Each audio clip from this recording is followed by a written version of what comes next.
What is up there, workforce? Chris here with Work to Game, and there is very exciting news today.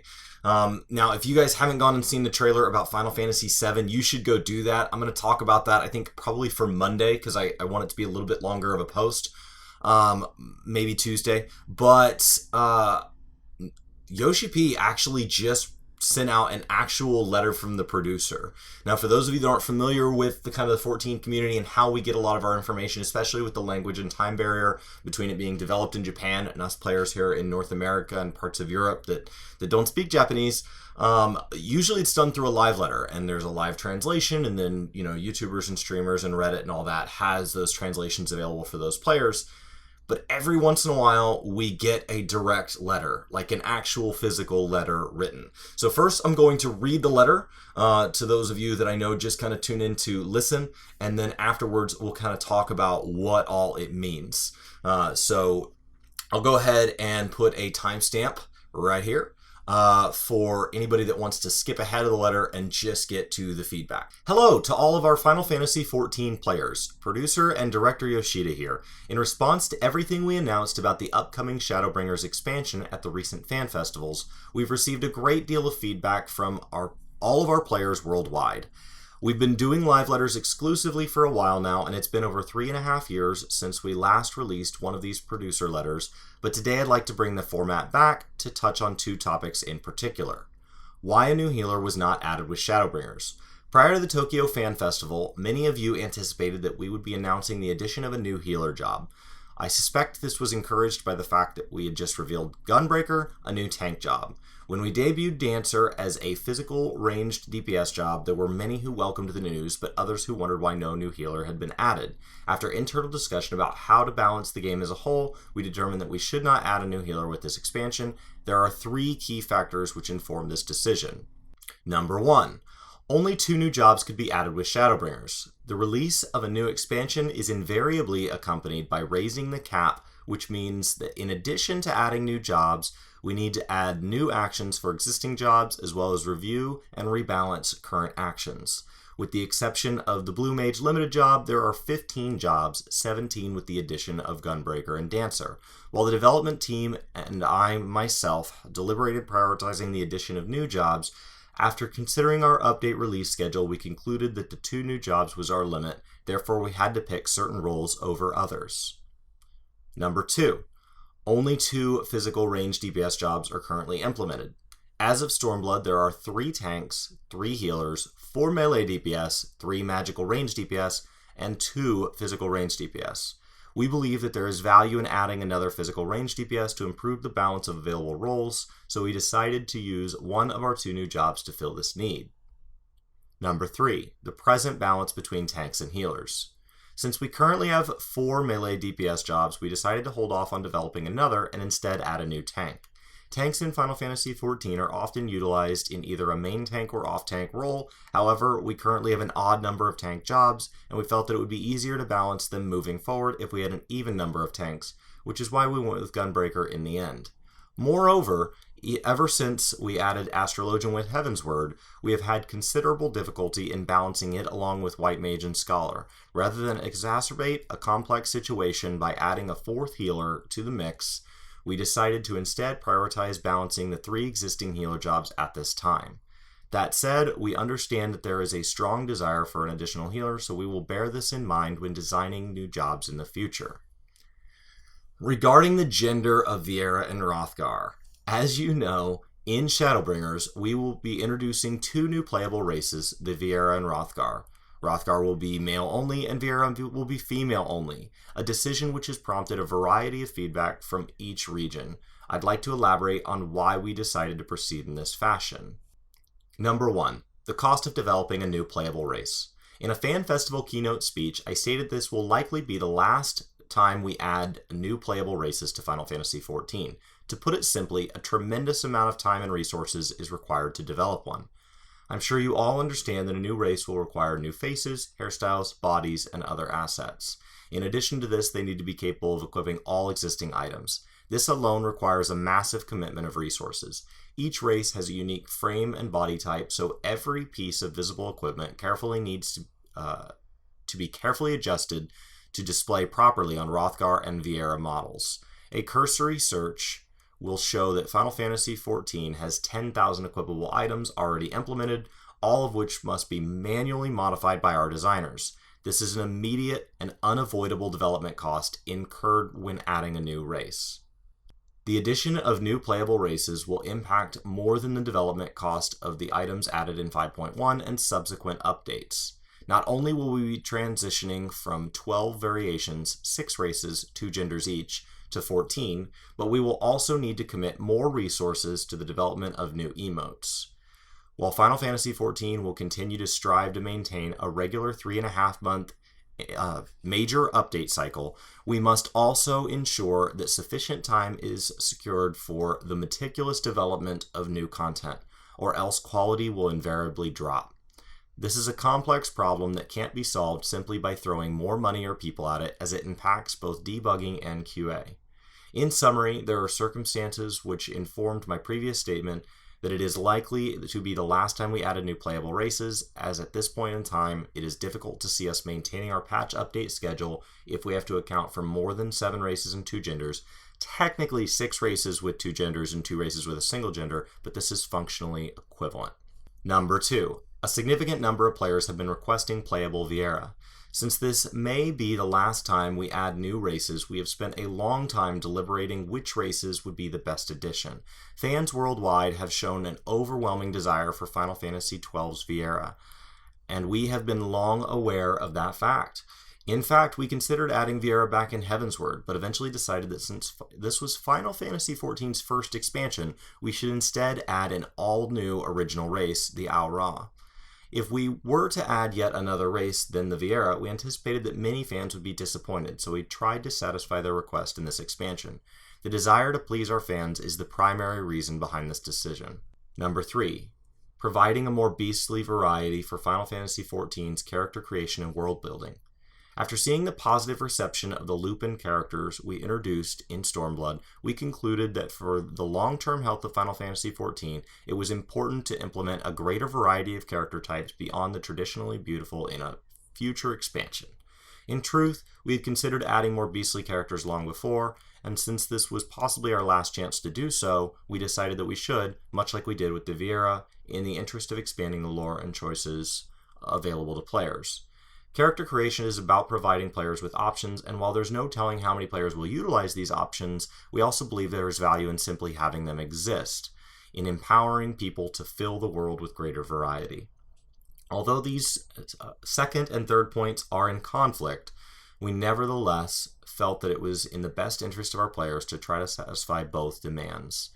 We understand that some players would be upset if they were unable to use their preferred gender, but even so, after much internal discussion, we decided this approach was the best way to improve the overall game experience.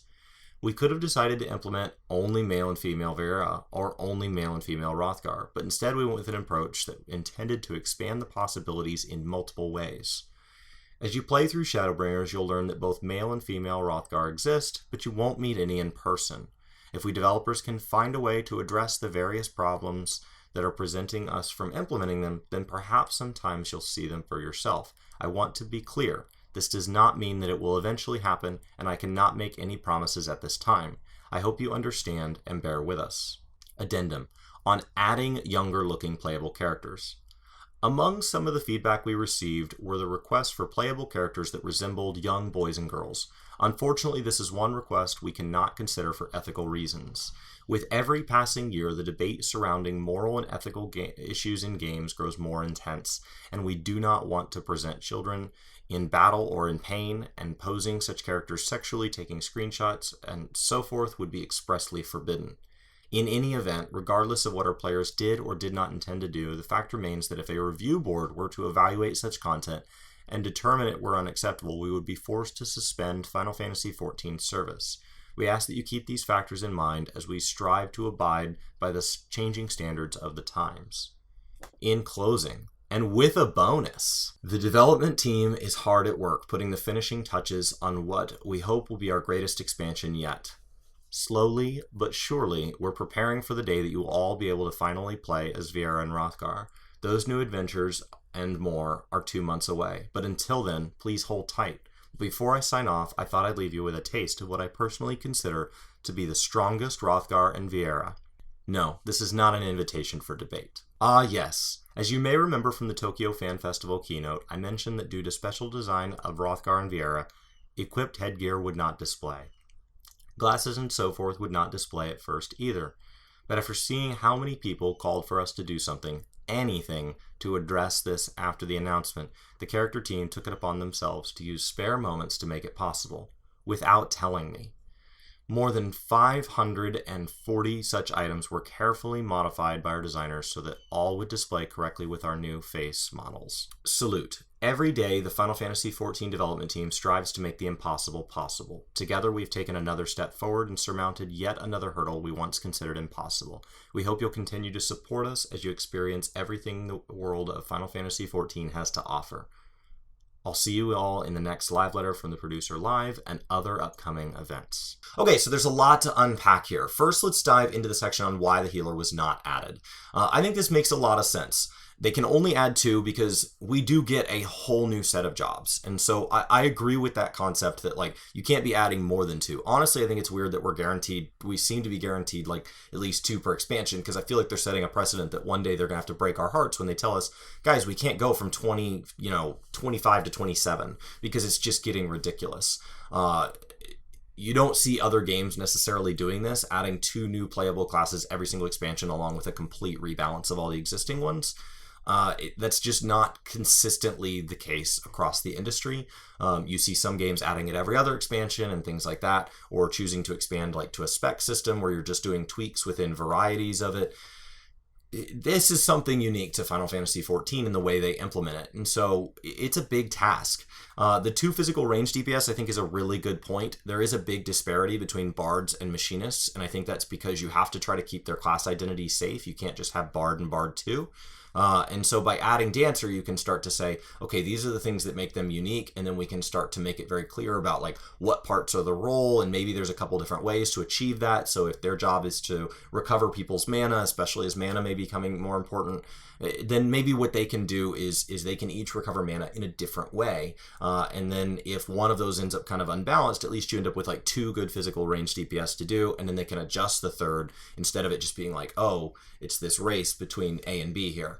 And then the present balance between tanks and healers, I think this was a really good way to explain this. I was really struggling with the fact that they had said that the way it had come across in previous translations was that tanks are impossible to balance because there's only 3, and healers, we can't add a 4th because there's only 3. And it's like, so 3 is a number that both can't be balanced and is, can't be balanced without adding more, and can't be balanced if you do add more.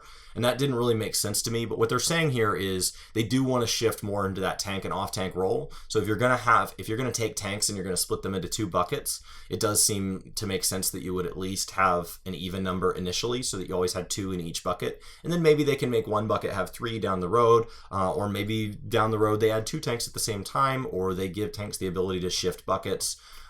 Which is currently done with stances, but like with stance dancing being more of an advanced tank technique, maybe that's something that changes with a new battle system where it's like, no, you go into a dungeon as an off-tank warrior or as a main tank warrior. So seeing that it really opens up a whole nother realm of discussions that's not really what they're going over here in this live letter, but I do think it's interesting to see the different mentalities better explained. For being such a short paragraph, I think this tells me personally a lot more about what I was kind of failing to understand with how they think about healers versus how they think about tanks. So I for now, I agree with it. I would love to. Now, I want to see Gunbreaker in action. I want to see what this new content looks like that is developed to better take advantage of main tanks and off tanks. Up until now, that's been more of like a meta thing that we've chosen to do. But now they're saying they're thinking about it, which means the content may be designed with tank and off tank in mind. So I would love to see them with a different outset on things like what a tank swap means and what add means. Like, are the encounters going to be designed differently, knowing that 8-mans have a tank and an off tank? Now, regarding gender of Viera and Hrothgar, this was a big controversy because people wanted things that they didn't get. I personally didn't ever really have an issue with this. I think it's great. I would way rather, if you're going to add 2 new playable skins effectively, I would rather personally have, the most variety possible, which I feel is captured by a male of one race and a female of another race. As for them adding them to the game, it would not shock me if they go in and they add the character and don't make it playable right away, if ever, because it seems to come down a lot to like, you know, we have the ability in the character creation screen to like scale them and adjust them, and we have different faces, and so they don't just get to create one Hrothgar, they have to create like all these female Hrothgar, because they have to, all these different features in your character creation screen have to be able to interact with each other, and then the gear has to be able to scale to all of them, so you have to create each piece of gear and have it adjust for the different heights and everything like that, and that's a lot of work, as opposed to them adding an NPC where it's like, no, we built this Hrothgar, one. And we only had to build one gear set to go on this Hrothgar. So it wouldn't shock me if we do see NPCs kind of appear. I would love to see them during Shadowbringers. Obviously, they're not going to be in the initial content serving. And if this really is the last time they added, wouldn't we rather get two races that later maybe they add genders to than get one race, because they're never going to just spin out a whole new race for no reason. So until there's another way for them to add races cheaply, you know, maybe there's a rebuild of gear so that it auto scales to all races regardless of what they do or something like that. Unless there's just a fundamental technology and design change in how things function, this is it. So I think it's great that we got the ones we did. I don't know how many people will switch, but I personally look forward to seeing more variety out in the world. It definitely adds to the fabric of the game, and it's much more immersive. I think that's awesome. So great. And then on to the addendum. As to adding younger looking playable characters, that makes total sense to me that has to be banned. You have to think about the worst case example, something that's taken maybe even out of context and then is put out there as a bad actor and is interpreted by people who don't play the game and don't understand. And so it really would not take too much of a stretch to see somebody posting something that maybe they thought was funny or whatever, and you know, or, oh, look at this unique screenshot I took, and then somebody else taking that and saying, oh, look at this is what I see in that image, and then that going out to a mainstream media outlet and becoming, look at what this game is doing, look at what this game allows, look at what this game encourages. So, I mean, just look at the whole like brothel debate that can like spin out of an outlet that doesn't understand exactly what's going on in games and chose to take what was going on in possibly a few houses and say, this is what's happening everywhere in the game. You can't go anywhere. I mean, it sounded like some outlets were interpreting it as, you know, this is, oh, just an everyday thing. Like I'm just doing my ERP and my main storyline today. And it's like, that's not necessarily a summary of the whole community and isn't fair. And a rating board wouldn't take kindly to being like, oh, and you guys encourage, you know, families and children to play this game. Real cool. So I get it. They have to protect themselves from this. And honestly, it shocks me that they implement some of the glamour that they do, knowing that out of context, those images could be sent out. And you can put things together right now in a way that absolutely pushes morality in some cultural interpretations. So in closing with a bonus, these images are awesome. I was super excited about this. I don't know if I read this that this is all equipped headgear, but I mean, it's definitely glasses. So I don't know how many there are in game. It says more than 540 were carefully modified, but I don't know how many that is. Ideally, it's all of them. One of the reasons that I wouldn't switch is I love tanking as a pig, and I'm not gonna give up my ability to tank as a pig just because I moved to. I would play as a Hrothgar. I mean, that's one of my favorite races from Final Fantasy lore and everything like that. So I picked Mikote because I do kind of, I see that identity as like that cat person as something really cool, and that was what was available to me. So I think Hrothgar is a better interpretation of what I would have chosen, but very cool.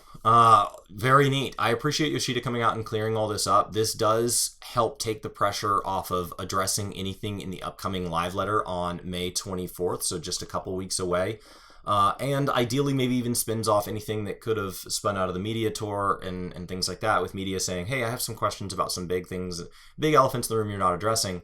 You don't really want this stuff overhanging the first live letter going into Shadowbringers, or even as we talk about like 5.1 and anything like that. So I think this really puts it to bed. It at least explains their mindset. If you guys disagree with any of these things, that's fine, but now you see where they are coming from. They really did break it down. I think it's very well written. Has a lot of very big words, actually. So actually it was very specifically written. They didn't keep it real simple and real general. They very specifically went in, and I think the word choice was very careful here. So I would take this as a pretty solid interpretation of what the developers are thinking across the board, and what the plan is, even though, you know, this obviously had to be translated.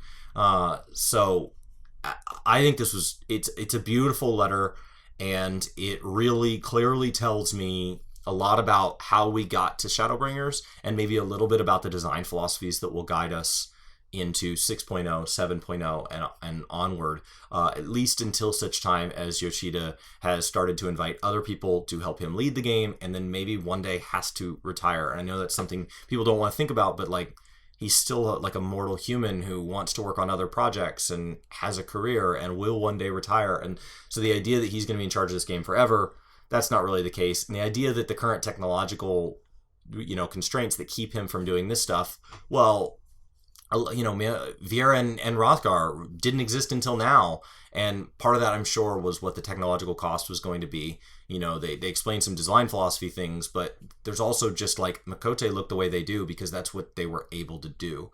I think maybe they would have preferred to make them. I still think a lot of the things in this game look very humanoid, and they talked about kind of in one of the, I think it was in one of the panels, about how they were really excited how much the technology had advanced to make something look truly beast-like and just truly structured totally differently. So I'm really excited for this addition to the game. I can't wait to see people make that switch. I can't wait to see people try out the new tank job and the new DPS job. I do think that that's going to put a lot of pressure on healers as far as adventure and need. So if you're wondering what class to play, as we start to talk more and more about Gunbreaker and Dancer, just kind of reminding everybody who's thinking about leveling as a healer, that's probably not a bad plan if it's something you're already kind of thinking would be enjoyable for you.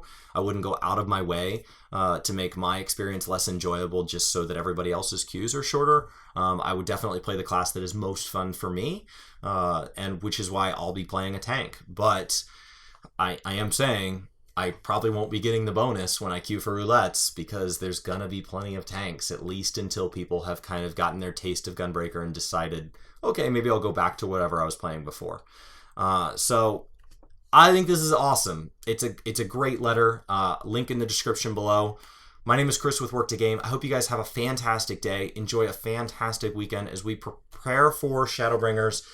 Brian and I should be live on Monday nights streaming, I think every Monday between now and the launch of the expansion, and we are super excited to bring more guides to you, and especially a lot of new player guides as we talk about this time. It's not a time to talk about advanced guides with like rotations and stuff as we go through battle system changes, but it is a great time to welcome all of the new faces to the community. There have been so many, and it's exciting to see returning players and brand new players and players switching from other games to try out a game that looks like it's about to go into its best playable state yet. So once again, my name is Chris with Work to Game. Have a fantastic day, and I'll see you next time. Hey guys, it's me. Thanks so much for watching this video, and we hope to see you on our next. Is there anywhere you think they could see us in the meantime? Well, right now you probably can catch us out on Twitch. We usually stream quite a lot. So the link is in the description below for our Twitch page.